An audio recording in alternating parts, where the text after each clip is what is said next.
I'm about to give you the link and then we can go ahead and get started. So I'm going to ask you a teacher tip of the week. So I don't want you to think that you have to be a teacher to give advice to teachers. I just want you to think about when you were in class, then what did you want from your teacher the most? Is that Let me see. wait? You know the answer now, but Okay. yeah, I'm just telling you.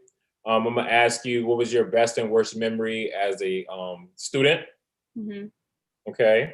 And then we'll talk about everything else. Okay. Perfect. All right. So we are live. All right. So here is the link.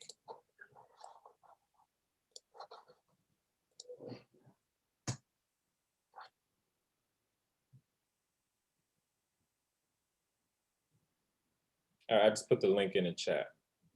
In the chat. Yep. Do you want me to send it to you? I'll take it. I'll just copy Okay. and paste it. All right, but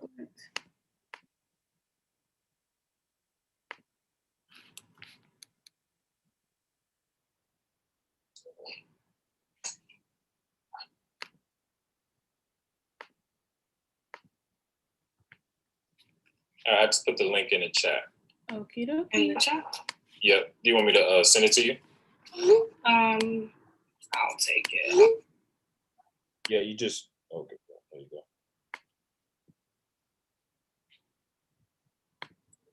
Okay, got it.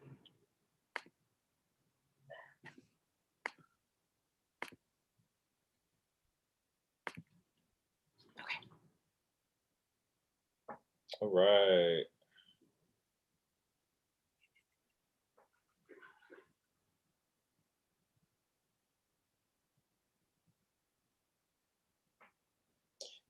And all right. And what does JAM stand for? Johnny and Millie, my grandparents. Oh.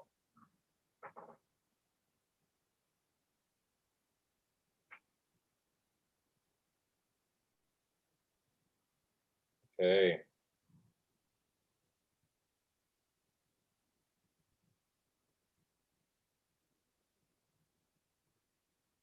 Okay.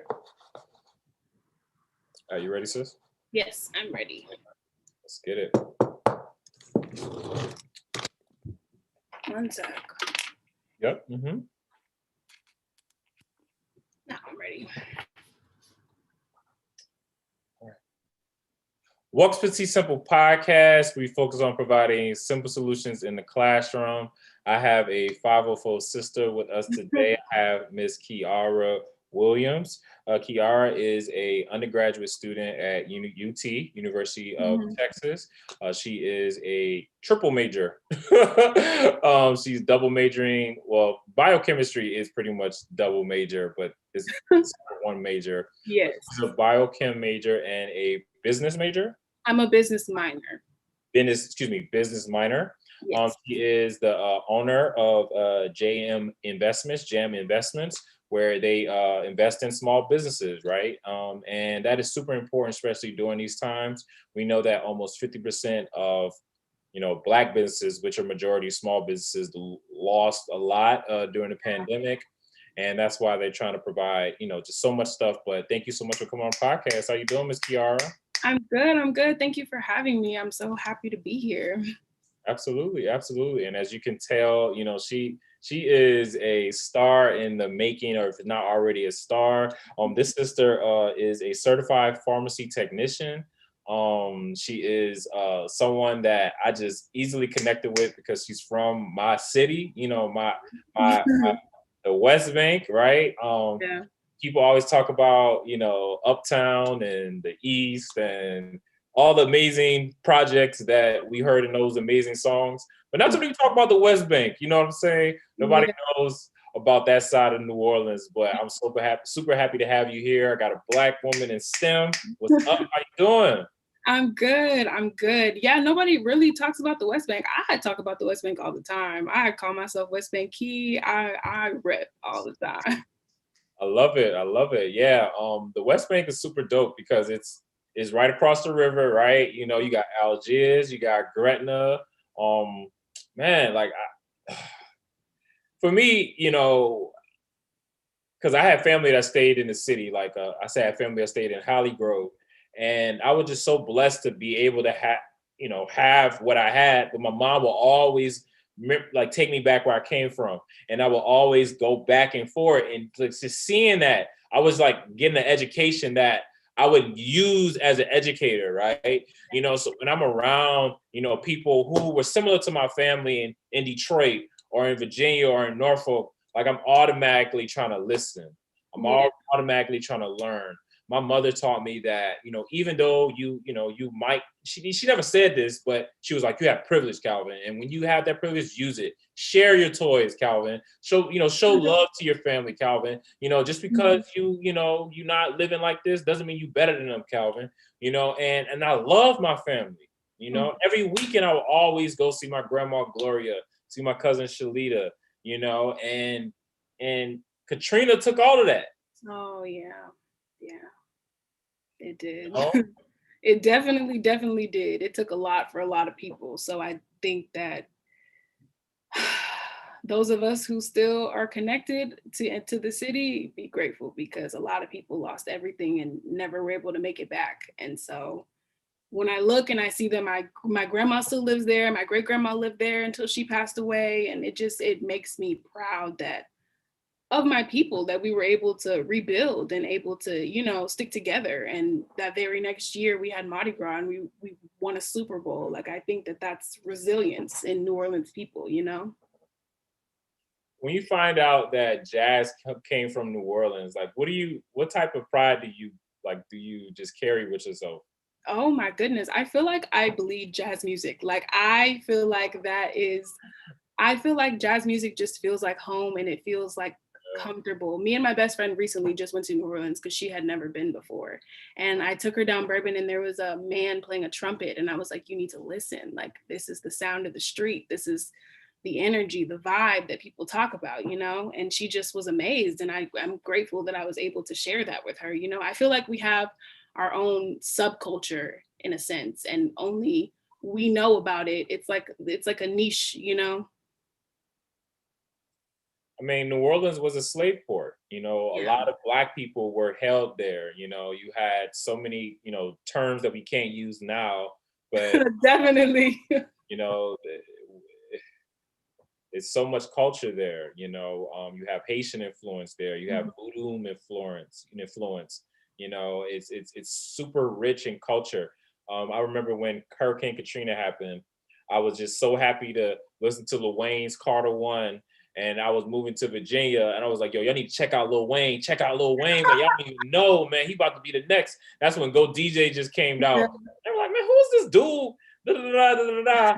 Before you know it, everybody was on It Lil was Wayne. on fire. It was on fire. Oh, and so and I think of Master P. You know, I think of Baby. I think of like bosses. You know, Mhm. coming out of Louisiana, and there's many more.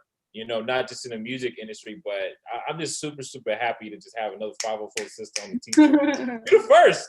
You're the first. So, Really? yeah, We yeah. gotta get some more. We gotta get some more. I know a lot of people from New Orleans, and I've tried to connect to a lot of people who have experienced the same things that I've experienced in my childhood. Because I don't think that I realized that a natural disaster uprooting your entire family, it was not normal, you know? And so it's just interesting to be able to see other people, like you said, and see how they were able to be resilient and survive and, you know, thrive in regardless of the circumstances. In New Orleans, I had a lot of educators in my life. Honestly, I could think of Miss Fields. Miss Fields was a white lady who lived down the street on Park Place with me, and she taught in the Fisher Projects, which is right by Landry, right across the street from Murray Henderson. And she was a white lady teaching an all-Black school, but she would pick me up, take me to school, and I never forget about her. I think of Miss Williams. Miss Williams was the lady who allowed me to have the agency in her first grade class, and she gave me a book, and I would go all the way to the back, and I would see all the cursive writing, and it was not that type of class where I couldn't just learn, it wasn't class where she wouldn't allow me to learn. She was like, okay, go ahead and do that. And I taught myself cursive in her class. I think of Miss Sandra. Miss Sandra, we had, she taught us about I don't know if you ever seen Finding Nemo, but you remember when they were like all the way in the bottom and that little bitty fish has a little bitty light bulb thing? Yeah. Yeah, so that's when I learned about that. And then she cooked jambalaya in the class, and we had a donut king cake. And I remember being in New Orleans and having the king cake. And if you had the baby, you used to eat, you have to bring it back. But educators, right? So people who teach you how to survive versus teachers who just teach a content area. From your perspective, have you had more educators versus teachers? And what advice would you give to teachers who want to become educators, just based off your experience with having so many of them? I think that I personally have had more educators because I can remember teachers just taking a special interest in me and always wanting to devote extra time to me, or noticing that I wasn't paying attention in class, not because I was not paying attention, but because I was bored, I was understimulated. And so they Right. really paid attention to me and groomed me in a way to where I was able to be successful and to be where I am right now in college. And even though I don't come from a very top tier education school district, I still was able to make it at UT. And I feel like that is because of the foundation that I was granted by great educators. You got a type of grind that I could tell that you just like, it's infatuated. People love it. Where did you get this from? I think that I originally just got it from growing up in New Orleans and just being around people who have the same mentality and being around people who, gotta make it. But I feel like the most gotta make it person I know is my father. And I feel like my father is a very big part of the reason why I have such a drive and such an energy and such a willingness to be successful and be excellent. You know what I'm saying? And he just is, my dad was a garbage man when I was little, and he has had every degree that you can think of. He just started working on a doctorate. He really worked his way from the bottom up, and he just is definitely an inspiration to me. And also, like my cousin Nicole, like she definitely is on the same wavelength of grind and boss and woman power, and you got to get it. And so I've just been around strong people my entire life, and I'm very grateful for that, including my grandparents, who my business is named after, Johnny and Millie Jam Investments. They had a bar in the French Quarters when in the 90s, before my granddad got sick. And so when he got sick, they couldn't afford to keep the bar up anymore, and so they shut it down. And I just really wanted to honor them and honor that legacy and honor the fact that they were such hustlers before anybody knew what hustle was, you know what I'm saying? And so I'm just grateful for them. And I take lessons that I've learned from them every single day in my life, and I live my life in that way to make them proud. So you said you were 6 year old when Katrina happened. Mhm. 12.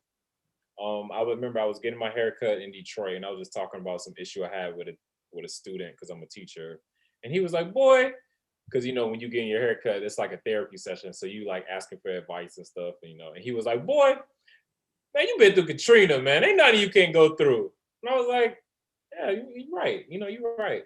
And I think about, I don't know if you were there during Katrina, but I was there, me and my mother. I think about seeing the water literally like super close to our door. The trees are not just only bending past their maximum point. They're like just the wind is going in every direction, 90 miles per hour. They said if you put a straw in Hurricane Katrina, it'll be the force of us getting cut by a sword. Yeah, I can believe that. What did that experience teach you, if it did teach you anything? Well, for one, I can say that I wasn't there, thank goodness. I remember being a kid, and every morning my grandma would make me a bowl of cereal, and I would sit in front of the TV and I would watch cartoons. And so this one particular morning, she was like, "No, you're not watching cartoons. Let's watch the news." And I was like, "Okay, cool. Like, if that's what you want to do." So I'm sitting there eating my cereal, and my cousin, who I was just talking about, was there, and she was sitting there, and I'm sitting there eating my cereal, and they're talking about a hurricane on the TV, but I'm like, a hurricane. Okay, we have hurricanes once a month here. Like, what's new? And so then I just remember my granddad coming down the stairs with a packed suitcase and a fully dressed with a hat on, car keys in hand. And he goes, "Why are y'all sitting here? Like, let's go. Let's get in the car." You know what I mean? And so I'm like 6 years old and I'm like, why is he tripping right now? Because we have hurricanes all of the time. And he was very adamant about, let's get out of here. They said it was bad. That means it's bad. Let's go, you know? And so my mom was pregnant with my sister at the time, and she was a deputy sheriff, so she had to stay behind.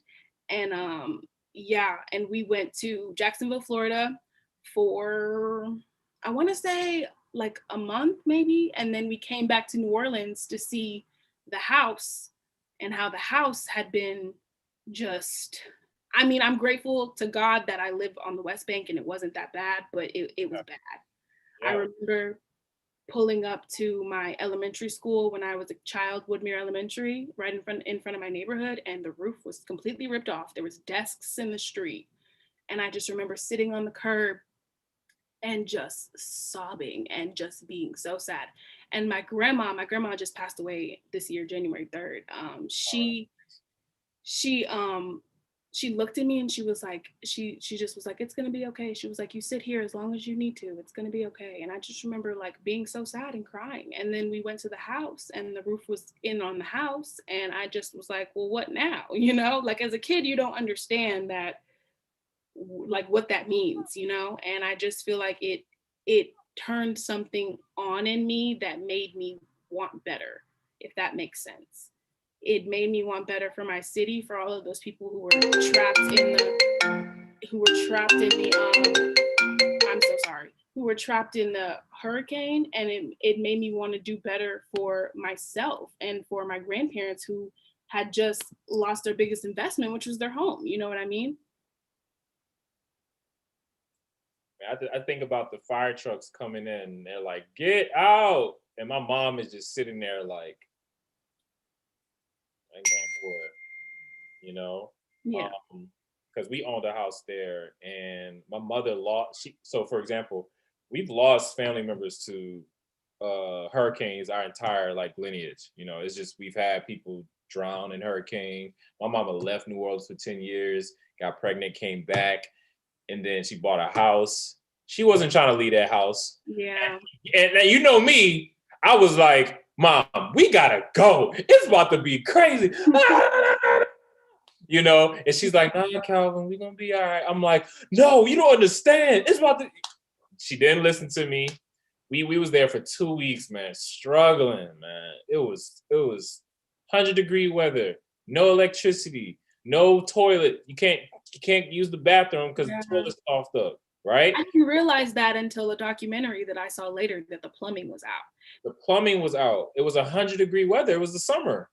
Oh yes, I remember. Yes. You know how hot it gets in New Orleans, so we can't go to sleep because it's too damn hot. I just remember being like being so scared that like of the neutral rats and everything that was coming out, and all the animals that were coming out from the woods, and the snakes and the water moccasins and everything like that. There were so many wild animals. Oh my goodness. There was so many. Bro, you talking about your school, like it was literally everything that I grew up, but it was just devastated. Yeah. All the trees were gone. All the lights were on the floor. People were looting and breaking in people's, taking people's cars and so they can steal the gas so we can get out the city, you know? And that goes to my next point about privilege, right? Like we have privilege, but when we don't exercise it, it's kind of like, damn, you know, it's like, what was the point, you know? What is the power of exercising? How have you exercised your privilege to represent your city, Kiara? I think that me being able to attend a university as high of a stature as I do, and amongst the people that I do, I'm able to share my story and spread my message and be able to relate to people and get into seats at different tables. You know what I mean? I feel like that's the number one thing that people in the Black community can do to help each other is get seats at tables and be able to have voices and be able to speak, because that's where the power lies and that's where the decision making lies. So that's just my number one goal, is to have as many seats at as many tables as I can and be able to serve as many people as I can, because I didn't grow up super privileged, but I grew up having more than a lot of people I knew, a lot of people down the street, you know what I'm saying? And I really just want to be able to help people who college may not be their thing, or they might not, they might not know what they're passionate about yet. And so I really want to be that guiding light to say, hey, you can do this. Hey, if you're interested in this, this is how you can make money doing that, rather than punching a clock or, things like that. But when I was younger, my grandparents lived in Woodmere, and my mom's parents and my dad's mom lived in Marrero. And Okay. yeah, and so the experience even there with privilege is just different, because my grandparents' house wasn't that damaged. They were able to get it repaired fairly quickly. My dad's mom's house was condemned, and she had a FEMA trailer. And there was a lot of us who lived in that house, in and out. It's grandma's in New Orleans, you walk in and out of the house all day, you know what I'm saying? And so we would stay over there, and we would stay in this house that had no walls, and the trailer only had one room. And so we would be in the trailer sometimes, but the house had no walls, but we had a ball. We used to play hide and seek.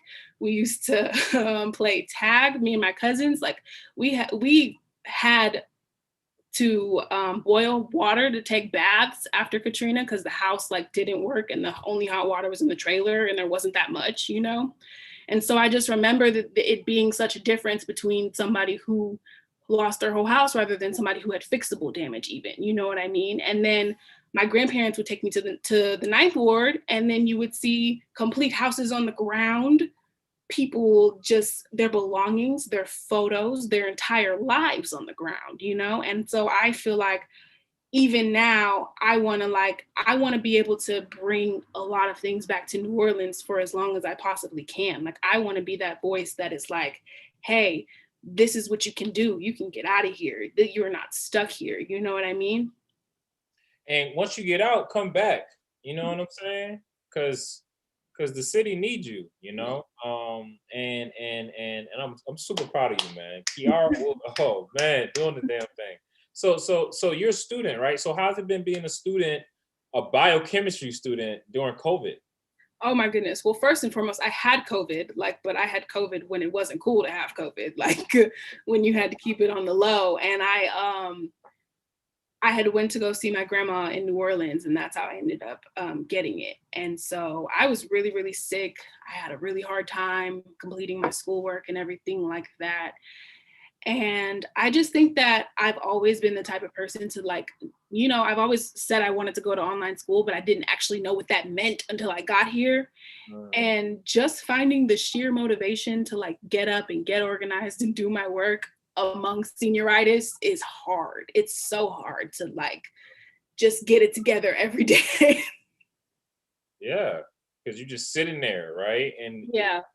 And one thing about college, it's you be so tired literally 24 hours. You're just tired every day, but you literally have to take a nap. And then when you wake up from that nap, you're like, if I don't get up and study, I'm gonna fail this test. Oh, really?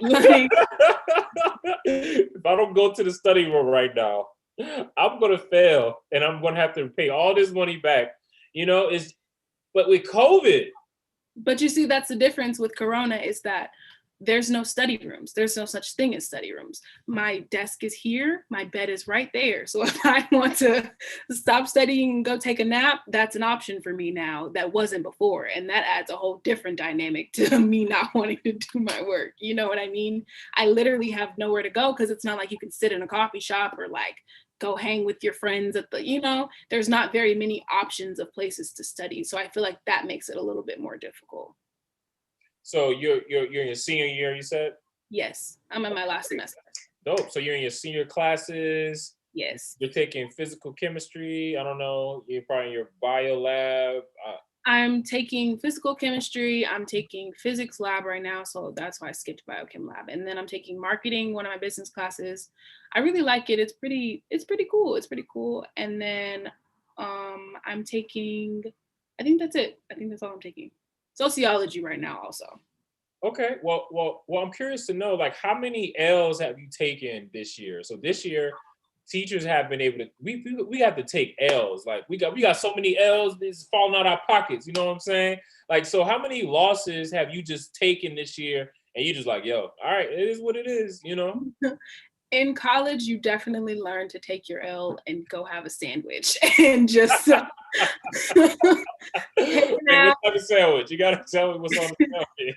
Like, Potbelly usually, like oh shit, you try to get. Oh, you hungry. you just gotta learn that it's not that serious. You can recover, and it just really builds a mentality that you have to stay positive because you're gonna spend all this time stressing, and what is it gonna get you? Like, and so I think that I've taken a lot of L's personally this semester. Yeah.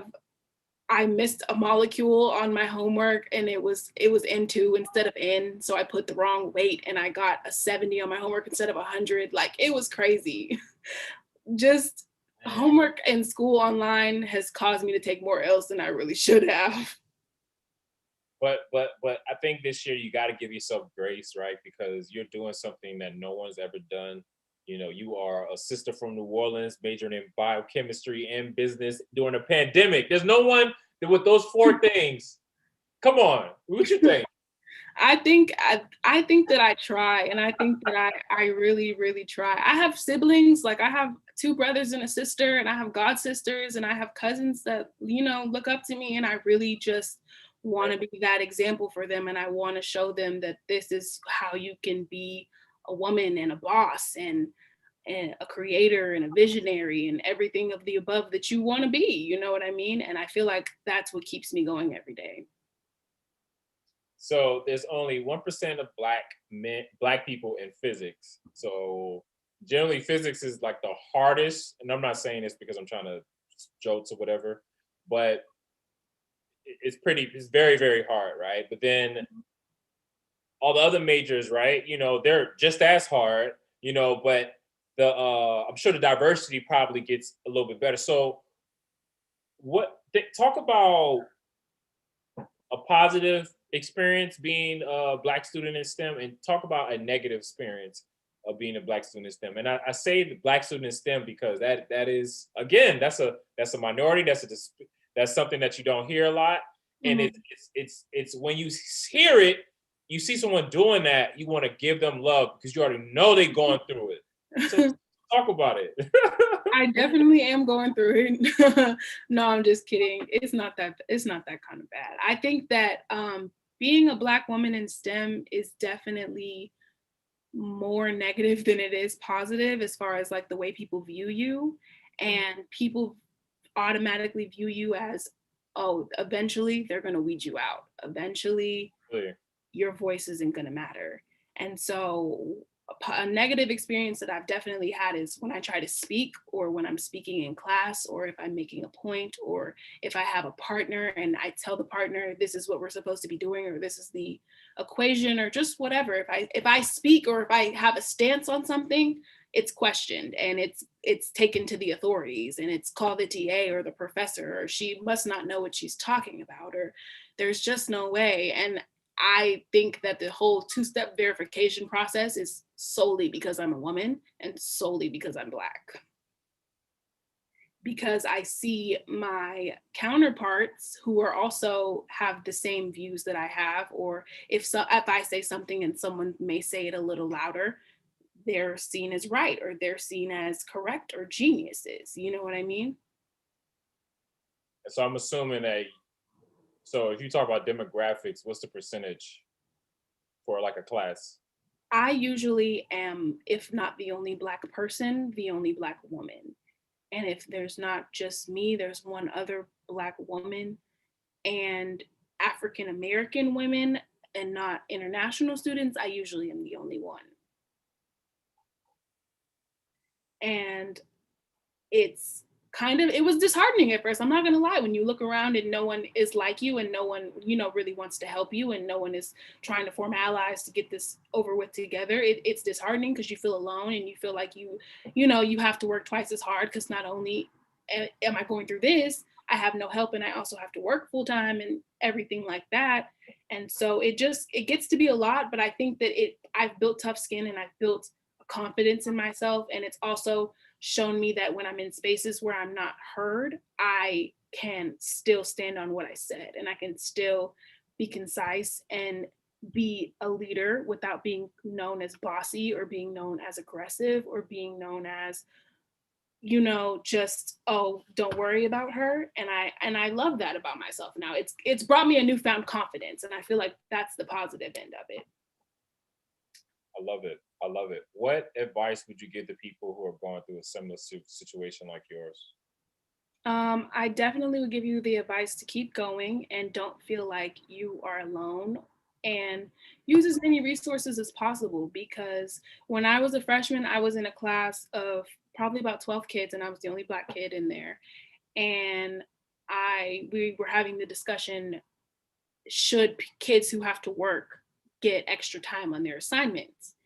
And all of the kids whose parents bought them Mercedes and G-Wagons and everything like that and who didn't have to have a job said absolutely not because we all have the same 24 hours in a day. But in actuality, we don't, because if I have no choice but to work so I can attend my classes and it's optional for you, then I feel like it should be accounted for. And so I was the only person in that room arguing that point. So you can imagine how that went. And keep arguing. Keep doing it. Keep doing it. I mean, do it with love. Mm-hmm. You know what I'm saying? Because when you do it with love, then you don't feel like how can I say? Like under attack or like, yeah. I mean, I think if you do it with love and they don't accept it, then you can at least say you tried. You know what I'm saying? But if you do it with just trying to prove somebody wrong and you don't prove them wrong, then you kind of get caught up in what the hell they got going on, which is, a lot of other problems. But absolutely, right? Keep going and just be unapologetically you. Mm-hmm. I think science, the beauty of science is that it's super objective. And if you know it and you got it right, Yeah. you know that process to get to it. Somebody try to dispute that, you can use deductive reason and be like, yeah, you on some bullshit. But I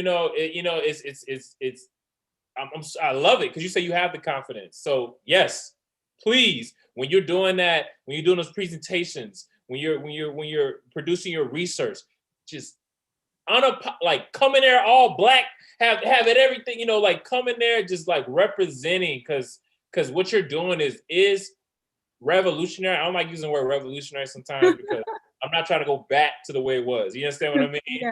It's evolutionary, it's innovative. And again, like you from the West Bank, man, representing. And I want you to know that I am proud of you. Everybody from Gretna, Terrytown, everybody, Harvey. I can't even, I've been there so long, I can only remember the cities. But we are proud of you. Super, super proud of you, Kiara.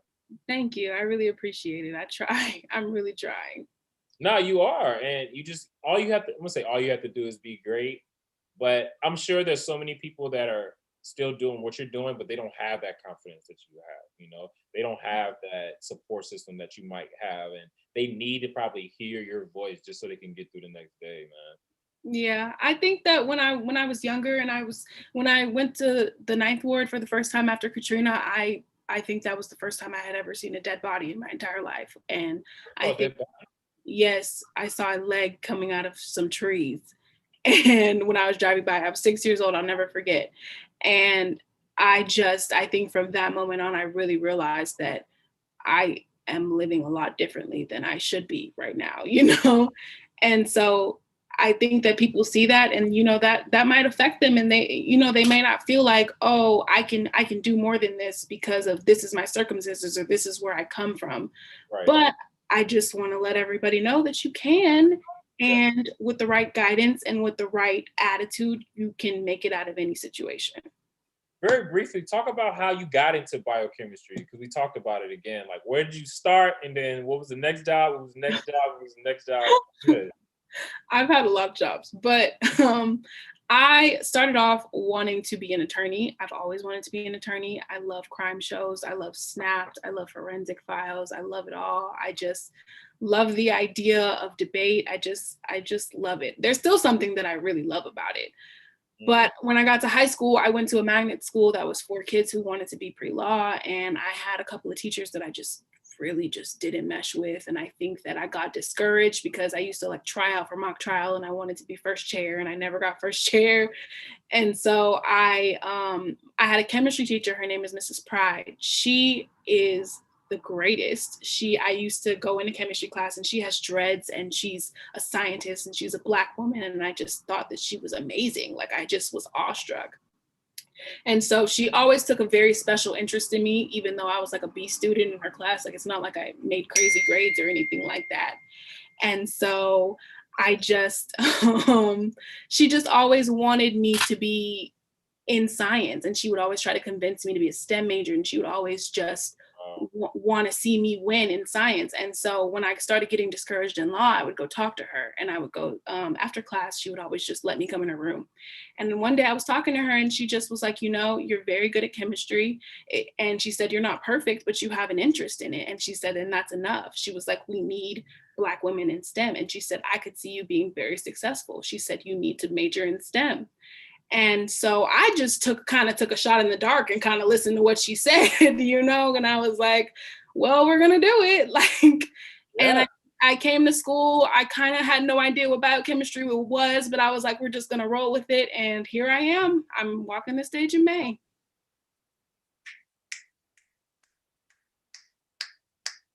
Man, I love it.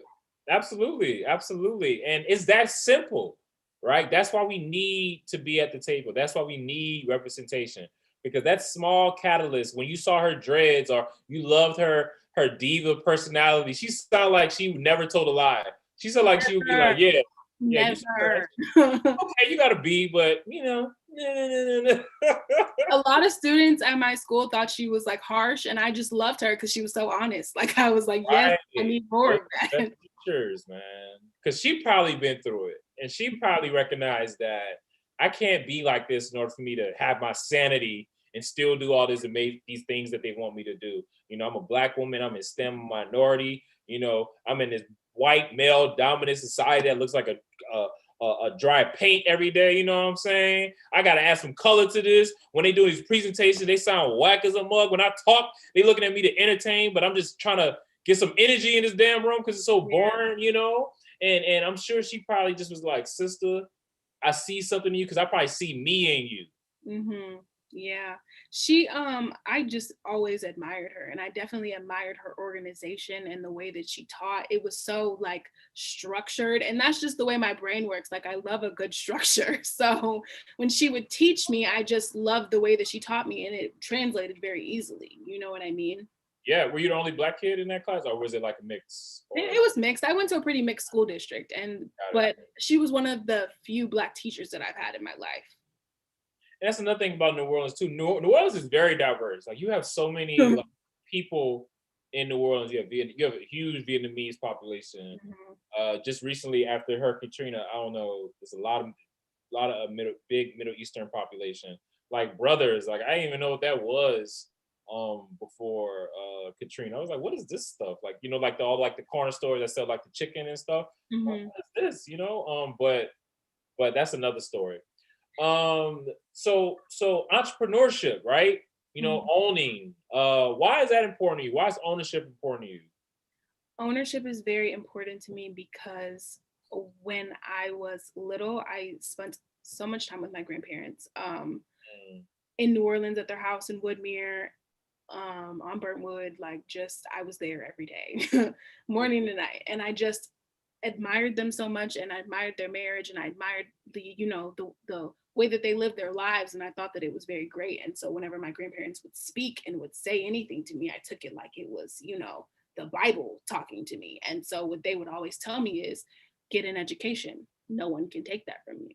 Wow. They would always tell me, you need to own something because no one can take that from you. And I feel like that's very powerful also because my grandma was born in 1938. Like, so you can imagine the time that she grew up in where you had no choice. If you didn't own anything, someone could literally take it away from you. And so I just think that there's a lot of power and a lot of struggle in things that they taught me that were able to be translated into who I am today and my ability to have ambition. You know what I mean? You say your grandmother recently passed, correct? Yes, my grandma passed away about a month ago. Yeah, but I feel her energy in this room. I just see her like hovering over you, just like really proud of listen, like I called my mom 2 days ago and I was like, thank you, mom. Like I just Yeah. thanked her. I was like, thank you so much for just being a great mom, you know? Yeah. We are literally investments, like because people poured into us, and now we have to represent. Yeah. My grandma definitely poured into me. If she did nothing else, she poured into me from the way that I eat at a table, for the jewelry I wear, the way that I speak, Wow. my community involvement. Like, if I could be 1/3 of the woman that my grandmother was when she walked this earth, I would be satisfied with myself because she always taught me the importance of being strong, but also being a lady and also being a boss. Did they live in a shotgun house as well? All my They elders live did. in shotgun houses. My grandma's dad built their house from the ground up in the 30s. Yep, he built it from the ground up. I remember being on Dupree. I remember being on Dupree Street, man. We had oh my god, my best childhood memories are in New Orleans, man. And those shotgun houses were on that floor, that hard floor. You turn the lights on, all the roaches just scatter. But it was love, it was family, it was culture in essence. So talk about the company that you named after your elders. So Gem Investments is the small business that helps people start small businesses. Since I've been younger, like 14 or 15, I've always had a business. Like, I've always had a way to make money on the side, whether it be babysitting, dog walking, just doing nails, doing hair, just anything I could get my hands on to make some money. You know what I mean? I was always that kid. And so I just have learned over the years what it takes to have a successful business. And also in college, in my business courses, and just, watching my dad start a small business and just watching people around me who are successful at starting businesses and being organized and being leaders, I've gained enough confidence to be able to help other people and to be able to guide them and give them what they need. Considering the fact that also no one teaches you that in school. No one encourages free thought and entrepreneurship, and you don't have to go to college and, get a degree and work a 9 to 5 the rest of your life. So I feel like us, especially now as Black people trying to regain Black wealth and everything like that, it's important for us to know that we can have our own. We can be us. You can do what you're passionate about. You don't have to be a slave to the system, so to speak, and you can be an entrepreneur and you can do your own thing. And I think that Gem Investments just helps you. It helps you from conception, from figuring out what you're passionate about and what you want to do and what you might be able to make a business out of, to marketing, to being able to reach different forms of people through social media or through physical advertisements, and to launch, like to the point where you are a boss and you are on your own. We will guide you. Absolutely, absolutely, absolutely. So last question, Kiara, what do you want people to get from the podcast? What I want people to get really from this podcast today is that I am not my story. And I come from the West Bank of New Orleans. I've lived in so many different places. I lost my mom 2 years ago. I lost my grandma a month ago, and I'm still sitting here walking across the stage in May, smiling, loving life. And no matter where you come from, it's just possible to be happy and to be settled within yourself. So that's what I want people to get in from this mostly. Hey man, I say this every episode, but I'm not bragging, I promise.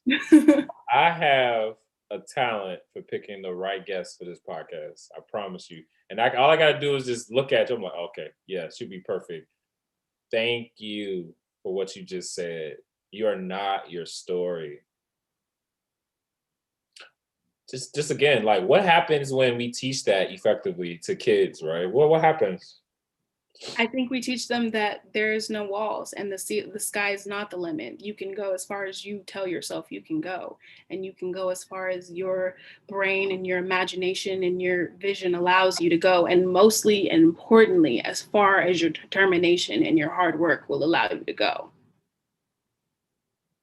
And that's simplicity. I got my sister Kiara West Bank coming through. She in Texas. It's just a little wet over there, right? Because y'all, it's raining. Yes, it's bad out here. Be careful if you're out here in Texas, because it is not a joke. But you want this? Would you rather the 10-degree weather in Detroit, or would you rather what you got now? No, thank you. I've been to Chicago one time, and I don't want to come back. Well, next time you come on the Midwest, stop by because I definitely know how to make gumbo now. So okay. I definitely have to do that. I know how to make the Copeland biscuits. I don't know if you've been to Copeland's before, but that's a throwback. See, I know that's like old as a mug. Like old as a mug, man. But those biscuits be slamming. But definitely do. We got to get you back on, sis. Like I want to be here for you, because you in STEM. You from my city. Come on, I have to support. So please let me know. Anytime, definitely. I'm always down. I always have stuff to talk about. What's some cool topics that you're like really interested in digging deep? I'm assuming is entrepreneurship. Have you read Powernomics? I have not, but I'm going to have to do that. I haven't heard of that yet, but I'm good. Send it to me. I'm gonna have to read it. Okay, I'll send you my book review I did on it. I did a video on it. But I'm very interested in like just conversations like race, like education, like economics, entrepreneurship. I just am very interested in crime. Like if you ever have a crime show episode, invite me. Okay, all right. I can talk about anything. All right, I'm gonna hold you to that then. I'm gonna definitely next time when we get here, I'm gonna after we record, I'm gonna show you Powernomics and tell me what you think about it. Maybe you could join this book club that I have. I think you'll definitely love it. I've been looking for a book club. That's crazy that you said that. I'm interested. Yeah. All right, bet. Then I'm a pitch it to you. Tell me what you think. All right. Okay. Don't hang up though, because so one person hung up when I did this. All right, family. Thank you so much, Kiara, coming through. Everybody, make sure I say peace. Bye. It was so funny. She was like, "All right, bye, no," and then she hung. I was like, "No." Yeah. But anyways, how was that? How was that? What you think? I think it was really, really good. I'm talking about my phone. I didn't know like somebody was gonna call me. I told everybody not to call me. Oh no, it's cool. I can edit that out. But do you think you was able to talk about the stuff you wanted to talk about? Is it maybe? I mean, what'd you think? What'd you think? I think it was really good. I think it was really, really. Oh, can you hear me? Okay, I think it was really, really good. I saw the screen cut out. Oh, my bad. Yeah, I can still see you. So so Powernomics is it's a book about Black economics. And it was written by Professor Dr. Clark. He was a professor. He has an education degree. Dr. Clark Anderson. Mm-hmm. He worked for the United States government, I believe in education, and he pretty much took a lot of stuff that he learned and he put it into this book that's literally, he calls it the National Plan to Empower Black America. Yeah. So we're currently on part 2 right now. So chapter 3 and 4. And then I'm doing it with this amazing, she's also in numbers too, but her name is Laura Leva. She's from the UK, and we're reading the book right now. So check out the episodes and tell me what you think. And if it's something that you're interested in, maybe I can holler at her and we can get you on. Cool. Yeah, thank you. Hold on, sorry, I'm just looking through it right now. Yeah, I definitely would want to be a part of it. That's cool. Here, I was going to give you the link right now. So here, go ahead. So that's the link to the first episode. In the title on YouTube, you spelled my last name. Oh no. It's Williams with an S. With an S? Mm-hmm. Okay.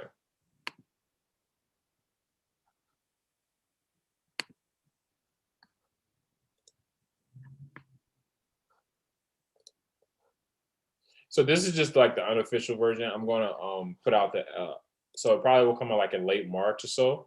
But it'll be edited up and stuff. So you don't have to worry about that. But did you get the link to the channel? Did I give you that? Yeah, I got it. Yeah, it's in the chat. And then here's the second episode we did. The first episode, excuse me.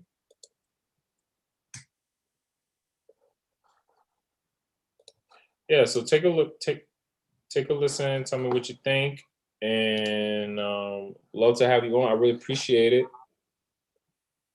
Okay. Thank you so much for having me. I really, really appreciate it. It was so fun. No problem, no problem. Well, I hope you have a good day. Good luck with your study. Thank you. And look forward to working with you soon. I'm gonna do my peeking homework. It's gonna be crazy. Good See ya. luck.